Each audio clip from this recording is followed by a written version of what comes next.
Bob Caboa. Bob Carson, There's an R there? 226 Ridge Drive.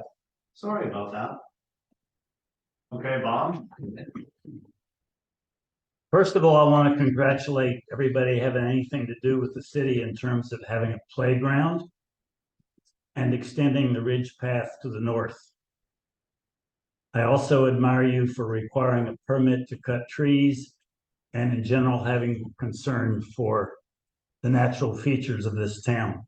I want to talk again about Neocoxie Creek, and this is going to be somewhat repetitive of what I talked with you all about maybe 2 years ago. I can't remember.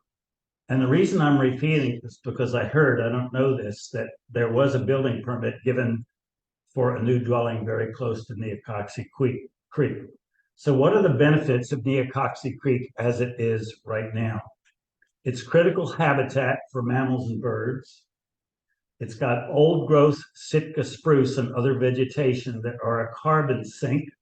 And although it's just a little bit, that reduces global climate change and accompanying problems like sea level rise, ocean acidification, and anoxia, plus many multiple weather hazards.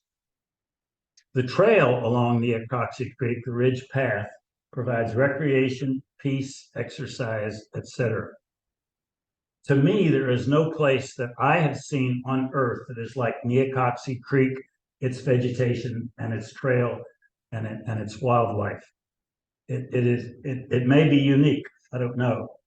Gerhard is very lucky to have it, and I think it ought to be preserved. I think there are many reasons not to further develop, not to give any more building permits within 100 feet or 200 feet of Neocoxie Creek. One is that it has a high water table.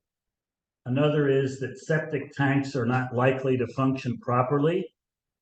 Another is potential pollution of the creek by the septic tank or some other way.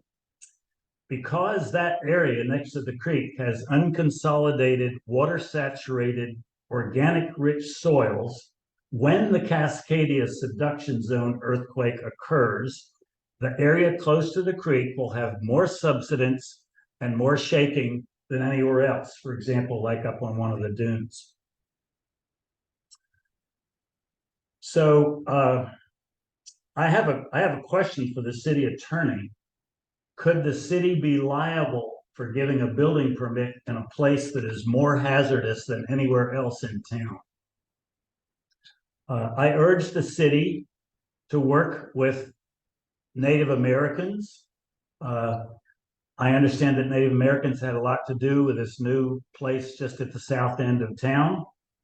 And I urge you to work with land trusts like the North Coast Conservancy to see if you can get help or advice or money or whatever for preserving Neocoxie Creek the way it is. It is very special to this community. Thank you. Thank you, Bob Carson. Shannon Smith.